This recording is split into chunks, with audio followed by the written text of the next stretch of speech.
విద్యుత్ JAC contract కార్మికులను విద్యుత్ యాజమాన్యానికి తాకట్టు పెట్టేశారు.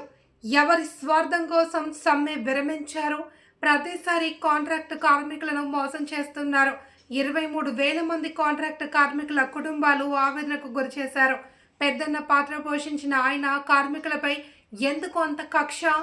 సమ్మె సైరన్ మోగిద్దామా అన్న గుర్తుకు ఏమైంది?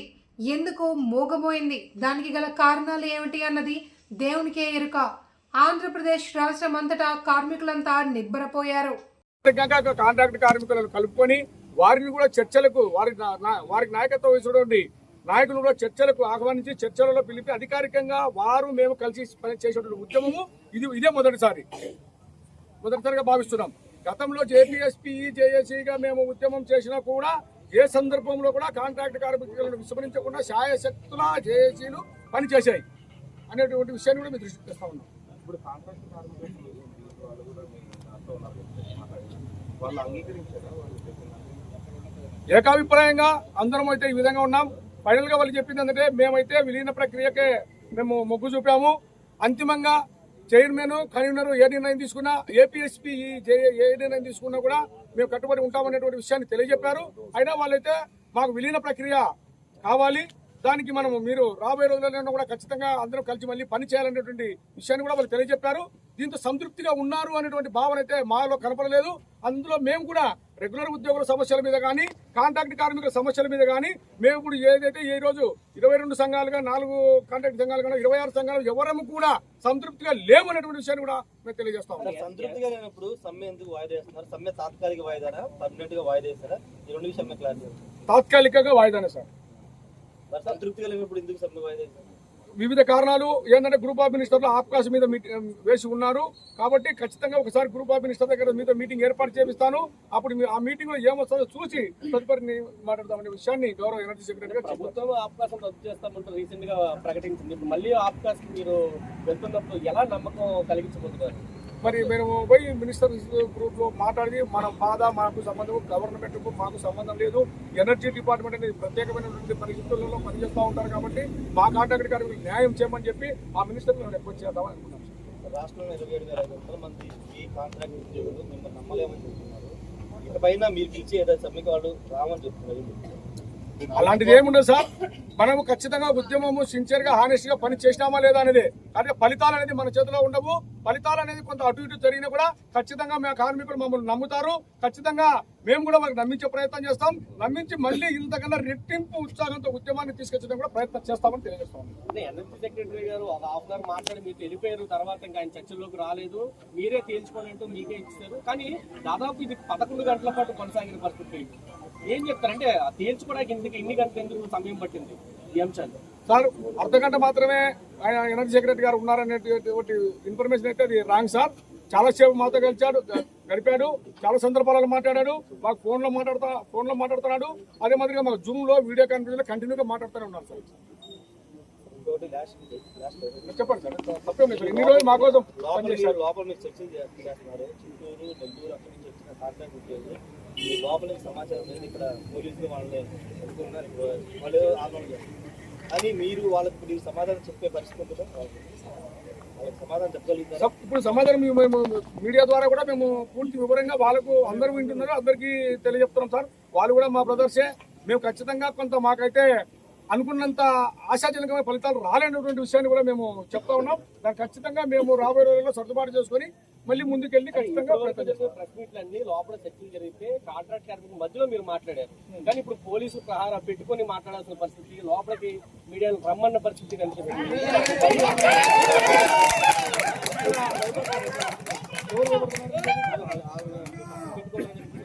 అయ్యాం సార్, ఎందుకు మా భయం ఉంది? అంతా మా సోదరులేగా. భయం అనేది అలాంటి విషయాలు ఏమి లేవు సార్. అలాంటి విషయాలు ఏమి లేవు. ముందు జాగ్రత్తగా వాళ్ళు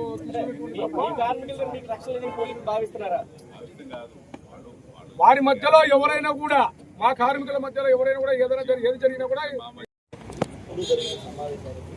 తేడా కనిపించట్లేదు. ఆ రోజు స్ట్రైక్ ఉంటుంది, తెల్లారే స్ట్రైక్ వెళ్ళిపోతామని చెప్పారు. ప్రధాని మోడీ పర్యటన వాయిదా వేసుకుంటున్నారు. ఇప్పుడు అప్పటికి ప్లేన్ సరైనది మీరు సాధించిన విజయాలు కాంట్రాక్ట్ ఉద్యోగులు ఇన్ని గంటలుగా మీ బాస్ ఎదురు చేస్తున్నారు రాష్ట్రానికి వచ్చి వాస్తవమే సార్. ఆ రోజు టీఎస్ విషయంలో క్లారిటీ లేదు, సమాన పని సమాన విషయంలో క్లారిటీ లేదు, ఈ డైరెక్ట్ పేమెంట్ మీద క్లారిటీ లేదు. దాని తర్వాత ఇప్పుడు మాట్లాడుకున్న సందర్భంలో గ్రూప్ ఆఫ్ మినిస్టర్ రికమెండ్ చేసి గ్రూప్ ఆఫ్ మినిస్టర్తో మీటింగ్ మీతో ఏర్పాటు చేసి మిమ్మల్ని కూడా అక్కడ తీసుకెళ్లి మీతో కల్పించి మాట్లాడిస్తాననేటువంటి విషయాన్ని చెప్పడం జరిగింది. సమాన పని సమాన వేతనం అనేది పీఆర్సీలో మాట్లాడుకుంటున్నాం కాబట్టి ఖచ్చితంగా దానిని రేపు 1/4/2026 తేదీన జరిగేటువంటి పీఆర్సీ ఏదైతే డ్యూ ఉంటుందో అది ఆ సమక్షంలో ఆ సందర్భంలో ఖచ్చితంగా మీదికు సమాన పని సమాన వేతనం ఇచ్చేదానికి ప్రయత్నం చేస్తాం. ఆ విధంగా చేస్తామనేటువంటి ఉడంబడిక జరిగింది. అరియర్స్ విషయం వచ్చినప్పటికల్లా ఆ రోజు 50% ఇస్తామని చెప్పారు, ఈ రోజు 100% ఇస్తామని కాంట్రాక్ట్ గారికి చెప్పారు. అదే మాదిరిగా హెల్త్ ఇన్సూరెన్స్ మెడికల్ డిజబిలిటీ అనేది కూడా వచ్చినాయిగా భావించారు. గ్రాడ్యుయేట్ కూడా కొన్ని ఆర్డర్లు ఇవ్వడం జరిగింది సార్. కారుణ్య నియామకాల మీద ఇచ్చారు, డిఏది మాత్రం రెడీ చేసినారు, అది కూడా ఇచ్చేస్తామన్నారు. అదే మాదిరిగా జైలు ఎంక్రెట్లు రెడీ చేశారు. ఇప్పుడు అగ్రిమెంట్ లేట్ అయింది కాబట్టి మినిట్స్ ఇచ్చారు సార్. మినిట్స్ ఇచ్చేనే ఆర్డర్ ఇచ్చేస్తారు సార్. చాలా సార్లు మినిట్లు ఇస్తున్నారు కానీ అవి ఎక్కడ అమలు చేయనట్టు కనిపించట్లేదు. దాని మీద మళ్ళీ మీరు పోరాటాలు చేస్తున్న పరిస్థితి కూడా కనిపిస్తుంది కదా. ఇప్పుడు కాంట్రాక్ట్ కార్మికులు చాలా మంది వెయిట్ చేస్తున్నారు, అంటే ఏం చెప్తున్నారు సార్? ఇప్పుడు దీని మీద వాళ్ళ అభిప్రాయం ఎలా ఉండబోతుంది? అంటే కాంట్రాక్ట్ కార్మికులు దీని మీద సంతృప్తిగా ఉంటారనుకుంటున్నారు? మరి సంతృప్తిగా ఉంటారని అయితే మేమైతే భావించడం లేదు.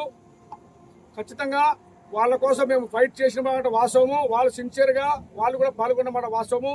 ఖచ్చితంగా విలీనం వరకు మేము వెళ్ళాలనేటువంటి దిశలో మొదలుపెట్టాము. కాకపోతే ఆ దిశకు మేము వెళ్ళలేకపోయినాము. రకరకాల కారణాలు, రకరకాల ఇబ్బందులు ఈరోజు ప్రభుత్వం చెప్తూ ఉంది. ఖచ్చితంగా గ్రూప్ ఆఫ్ మినిస్టర్తో మీటింగ్లో మేము రాస్తామన్నారు. అది ఇమ్మీడియట్లీ రాయించుకొని వారితో చర్చించి తర్వాత మరి వాళ్ళు ఒకవేళ కాకపోతే వెంటనే రేపు 1/4/2026 ఎట్లా పీఆర్సీ ఉంది. ఖచ్చితంగా మేము ఈ లోపలనే మళ్ళీ ఒకసారి కాకపోతే మరీ జేఏసీ సమావేశం ఏర్పాటు చేసుకుని మరీ ముందుకెళ్తామనేటువంటి విషయాన్ని కూడా మీ దృష్టికి తెస్తా ఉన్నాం. రెగ్యులర్ ఉద్యోగులకు సంబంధించి ఏవైతే సమస్యలు ఉంటాయో ప్రతిసారి కాంట్రాక్ట్ ఉద్యోగులను ముందు పెట్టి ఉద్యమంలో నడిపి ఆ తర్వాత మీ యొక్క సమస్యలు పరిష్కరించుకొని వాళ్ళ పరిష్కరించట్లేదని ప్రతిసారి ఆరోపణ ఉంది. ఈసారి కూడా అదే అంటున్నారు. ఈసారి కూడా మాకు అన్యాయం జరిగిందని అభిప్రాయం వ్యక్తం. సార్ గతంలో కమిటీ జగన్ హయాంలో కూడా కమిటీ వేశారు, క్రమబద్ధీకరణకి మన్మోహన్ సింగ్ కమిటీ వేశారు, జరగలేదు. ఇప్పుడు మళ్ళీ సబ్ కమిటీ మంత్రుల కమిటీ అంటారు. దాన్ని నమ్మకం లేదని కాంట్రాక్ట్ కాలయాపన కోసం అసలు కమిటీలు వేస్తారు, ఏం జరగట్లేదని వేరే పదే చాలాసార్లు మాట్లాడేటువంటి అదే కమిటీ తీసుకొని చెప్పుకోము. మేము గతంలో వాళ్ళు చెప్పినటువంటి మాట వాస్తవమే అయినప్పటికీ చేస్తాను అనేటువంటి విషయాన్ని గౌరవ ఎనర్జీ సెక్రటరీ గారు తెలియజేయడం జరిగింది. ఆ విధంగా రాతపూర్వకంగా ఇవ్వడం జరిగింది. అదే మాదిరిగా కొన్ని అంశాలు ఏదైతే మాకు పీఆర్సీ అరియర్స్ కాంట్రాక్ట్ కార్మికులకు ఇవ్వవలసిందో అది సుమారుగా 2 సంవత్సరముల నుండి ఇవ్వలేదు. ఆ అరియర్స్ విషయం వచ్చినప్పటికీ 100% అరియర్స్ ఇస్తామని చెప్పి అంగీకరించడం జరిగింది. అదే మాదిరిగా గతంలో 10 సంవత్సరాలు పనిచేసేటువంటి వారికి ఒక ఇంక్రిమెంట్ ఇచ్చేవాళ్ళు, సర్వీస్ ఇన్సెంటివ్ ఇంక్రిమెంట్ అనేది, దానిని ఇప్పుడు 2 ఇంక్రిమెంట్లు ఇచ్చేటట్టుగా ఒప్పుదల జరిగింది. అదే మాదిరిగా ఏదైతే మెడికల్ డిజబిలిటీ ఏదైనా డిపార్ట్మెంటల్ యాక్సిడెంట్ జరిగి హాస్పిటల్ కానీ రెస్ట్ కానీ తీసుకుంటే 3 నెలల వరకు అంటే 90 రోజుల వరకు మెడికల్ డిజబిలిటీ ఇస్తామని కాంట్రాక్ట్ కార్మికులకు అంగీకరించడం జరిగింది. అదే మాదిరిగా ఏదైనా హెల్త్ ఇన్సూరెన్స్ కావాలా, పాలసీ కావాలని అడిగినప్పుడు దానికి సూత్రప్రాయంగా అంగీకరించి జేఏసీతో చర్చించి ఏ విధంగా తీసుకోవాలనేటువంటి రెగ్యులర్ ఉద్యోగులకు ఏదైతే ఇన్సూరెన్స్లు ఇస్తున్నామో దాని దగ్గరగా ఉండేటట్లుగా ప్రయత్నం చేస్తాము. మీతో మాట్లాడి చర్చించి నిర్ణయం తీసుకుంటాం అనేటువంటి విషయాన్ని కూడా తెలియజెప్పడం జరిగింది. అదే మాదిరిగా జరగబోయే రిక్రూట్మెంట్లో జేఎల్ఎంలకు ఇంతకుముందు ఐటీఐ ప్లస్ 10th 2 తీసుకునేవారు, అట్లా లేకోకుండా ఐటీఐ మార్కుల మీద మాత్రమే ఇవ్వాలని అడిగితే దానికి కూడా అంగీకరించింది. ఇలా కొన్ని అంశముల మీద అంగీకరించారు. కొన్ని అంశముల మీద మాత్రం ఓన్లీ డైరెక్ట్ పేమెంట్ విలీన ప్రక్రియ అనేది ఆగిపోయింది. సమాన పని సమాన వేతన విషయం మీద ఇంతవరకు పట్టుబడితే దాన్ని రేపు 1/4/2026 ఖచ్చితంగా దాన్ని పరిశీలిస్తాము, రికమెండ్ చేస్తూ లెటర్ కూడా ఇస్తామని చెప్పి ఇప్పుడు మినిట్స్లో కూడా రాయడం జరిగింది.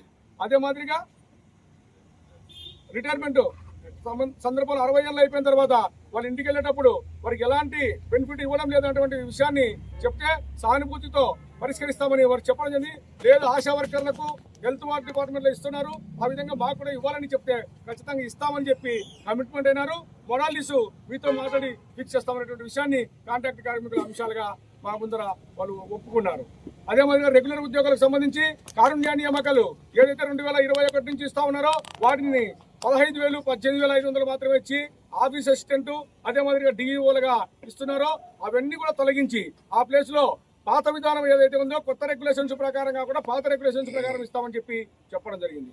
అదే మాదిరిగా జేఎల్ఎం గ్రేడ్లు ఎనర్జీ అసిస్టెంట్ ఏదైతే ఉన్నారో వాళ్ళందరినీ కూడా ఏపీ డిస్కామ్స్ లో విలీనం చేసి వారికి ప్రమోషన్ ఛానల్స్ కొత్త రెగ్యులేషన్స్ క్యాన్సిల్ చేసి పాత రెగ్యులేషన్స్ ప్రకారం ఇస్తామని చెప్పడం జరిగింది.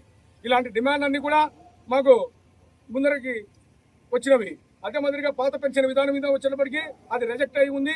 దాని మీద కూడా మేము ఇన్ ప్రిన్సిపల్ అగ్రీడ్, రాష్ట్ర ప్రభుత్వం పర్మిషన్ తీసుకొని ఇచ్చేదానికి అగ్రీ అని చెప్పి ఇవ్వడం జరిగింది. ఇలాంటి రెగ్యులర్ ఉద్యోగుల మీద కొన్ని అదే మాదిరిగా కాంట్రాక్ట్ కార్మికుల అంశముల మీద కొన్ని చర్చ జరిగిన తర్వాత మేమందరం కూడా జేఏసీగా అక్కడ సమావేశం అయ్యి తదుపరి విషయాలన్నీ కూడా మేము పోస్ట్ మార్టం చేసుకుని మరీ మీకు ఒకసారి ప్రెస్ మీట్ పెడతామని తెలియజేస్తూ అయితే ఇప్పటికి మాత్రం ఈరోజు స్ట్రైక్ కాల్ అప్ చేస్తున్నట్టుగా మేము ప్రకటించాం. Thank you sir, thank you very much.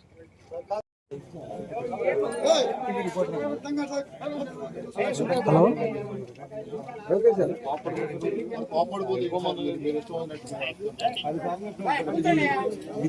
JAC PC అని పెట్టుకున్నాం. మీడియా ప్రతినిధులకు అందరికీ నమస్కారములు. సుమారుగా లైవ్ అన్న 15/9 నుండి ఈ రోజు వరకు కూడా రాష్ట్రంలో ఉన్నటువంటి విద్యుత్ ఉద్యోగులు, కార్మికులు, కాంట్రాక్ట్ కార్మికులు దశల వారీ ఆందోళన కార్యక్రమం అయితేనేమి, మిగతా ధర్నాలు, ర్యాలీలు కార్యక్రమంలో భాగస్వాములై మాకున్న సమస్యలు ఏదైతే 16+13 డిమాండ్లు పెట్టామో ఆ 29 డిమాండ్ల మీద ఉద్యమం చేయడం జరిగింది. 15వ తారీఖున ఇండిపెండెంట్ స్ట్రైక్లో పోవలసి ఉన్నప్పుడు 14వ తారీఖు రాత్రి 12:30 సమయం వరకు కూడా చర్చలు జరిగాయి. ఆ సందర్భంలో గౌరవ ప్రధానమంత్రి గారు మన రాష్ట్రానికి వస్తున్నారనేటువంటి విషయాన్ని ఎనర్జీ సెక్రటరీ గారు 2 రోజులు పోస్ట్పోన్మెంట్ అడిగితే పోస్ట్పోన్మెంట్ అయినటువంటి విషయం కూడా తమకు తెలుసు. అయితే ఈరోజు మధ్యాహ్నం 3 గంటల నుండి సుమారుగా ఇప్పుడు 3 అయింది. 12 గంటలు సుదీర్ఘంగా చర్చల జరిగినవి. అయితే ఏదైతే మేము డిమాండ్లు పెట్టామో ఆ డిమాండ్లలో కొన్ని మాత్రం పరిష్కారం అయ్యాయి, కొన్ని పరిష్కారం కాలేదు. ఆశించినంత ఫలితాలు అయితే రాలేదు. కాంట్రాక్ట్ కార్మికుల ఇష్యూ మీద మేము చాలా ఆశలు పెట్టుకున్నాం. కాంట్రాక్ట్ కార్మికులు కూడా ఉద్యమం చాలా తీవ్ర రూపంగా చేశారు. కాంట్రాక్ట్ కార్మికులకు న్యాయం జరుగుతుందనేటువంటి ఆశ మాలో కూడా ఉండింది. అదే మాదిరిగా కాంట్రాక్ట్ కార్మికులు కూడా ఆశించారు. ఏదైతే విలీన ప్రక్రియ కానీ, డైరెక్ట్ రిక్రూట్మెంట్ పని కానీ, సమాన పని సమాన వేతనం కానీ ఈ 3 డిమాండ్లు ప్రధానంగా తీసుకొని ముందుకు వెళ్ళడం జరిగింది. కానీ జరుగుతున్నటువంటి పరిస్థితులు, పరిణామాలు అన్నీ కూడా గవర్నమెంట్ అప్కాస్ అనేటువంటిది ఒకటి తీసుకొచ్చింది. దాని మీద గ్రూప్ ఆఫ్ మినిస్టర్స్ నియమించడం జరిగింది. కాబట్టి ఈ 3 విషయాల మీద కూడా మేము గ్రూప్ ఆఫ్ మినిస్టర్స్ మీరు ఏదైతే డిమాండ్ పెట్టారో దాన్ని రికమెండ్ చేసేసి అదే మాదిరిగా గ్రూప్ ఆఫ్ మినిస్టర్తో మీకు మీటింగ్ ఏర్పాటు చేస్తామని ఆ విషయం మీద చెప్పడం జరిగింది.